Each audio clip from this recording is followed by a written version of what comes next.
Assalamualaikum warahmatullahi wabarakatuh. Hello guys, welcome back to my video project. How are you doing today? I hope you are in a good condition because today is very wonderful and the sun is shining brightly. I'm Rosita Izlin. My student number is 31801900042. I'm from E2 English Education Study Program. In this opportunity, I'd like to share my knowledge about Islamic studies. This presentation is the midterm exam of Islamic Studies 3 of English Education Department. And let's get started.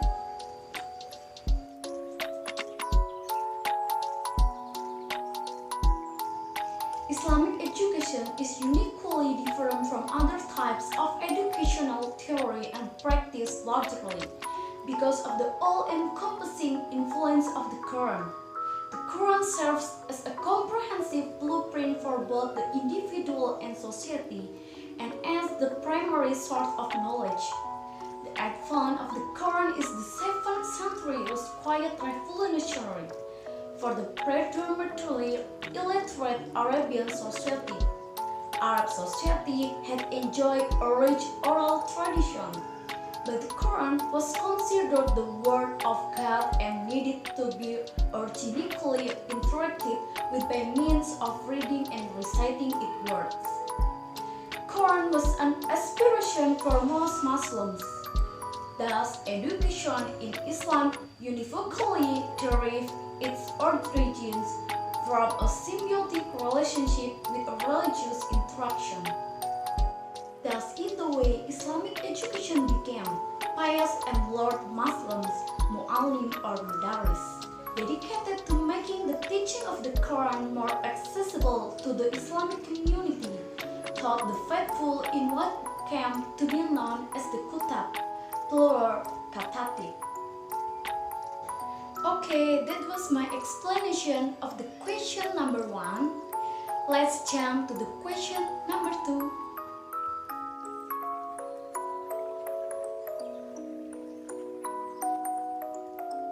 Islamic education and secular education have a different view of education they apply. If Islam has the Quran and the Sunnah as the concept of its education, then the secular will apply a concept far different from Islam.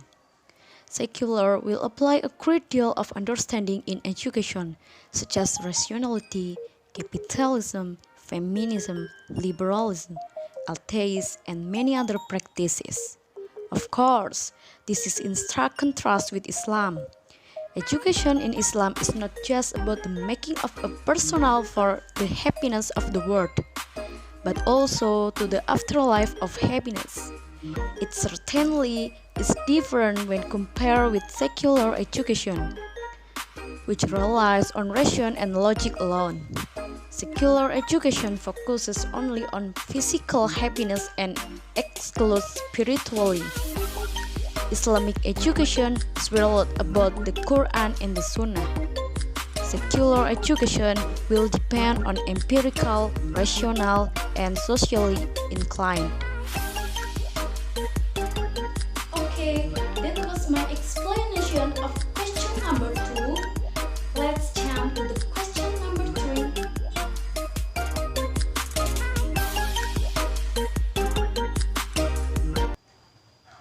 A'udzubillahiminasyaitonirrajim. Bismillahirrahmanirrahim. Iqra bismi rabbikal ladzi khalaq.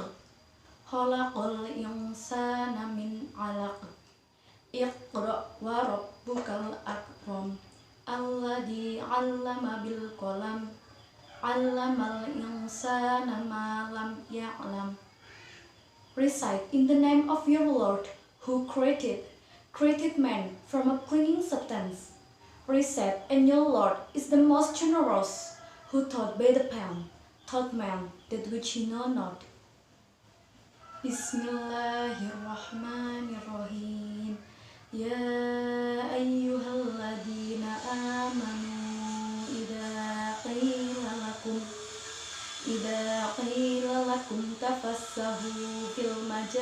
fafsahu yafsahillahu lakum wa idza qila ansuzu fansuzu yarfa'illahu alladhina amanu minkum walladhina utul ilma darajat wallahu bima ta'maluna khabir.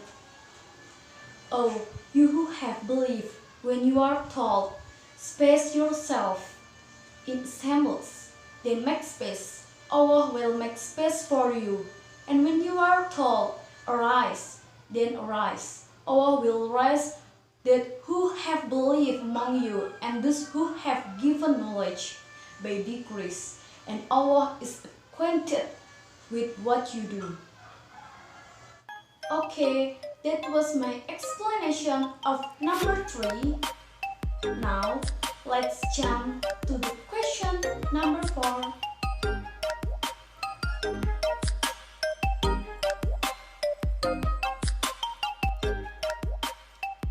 The aim of education, according to Al-Ghazali, is to make a strong relationship with God and His creation.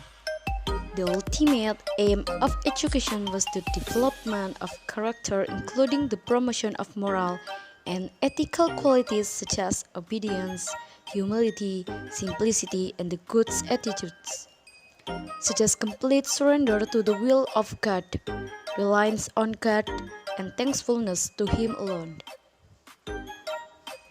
According to Ibn Khaldun, the aim of education is to make Muslims firm believers in God through the study of the Quran and religious sciences, having good action and possession of good character, to be a good Muslim and a good member of society.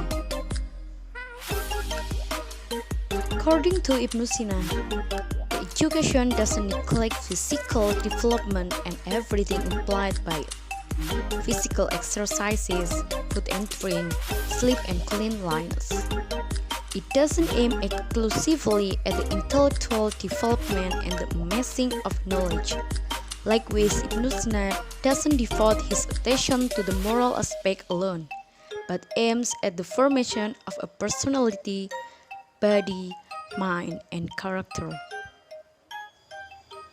Okay, that was my explanation of question number 4. Now, let's jump to the question of number 5.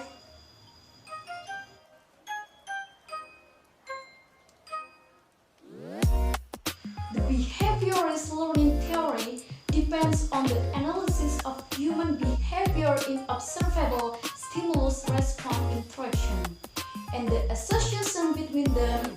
The behaviorist theory is a theory of stimulus response.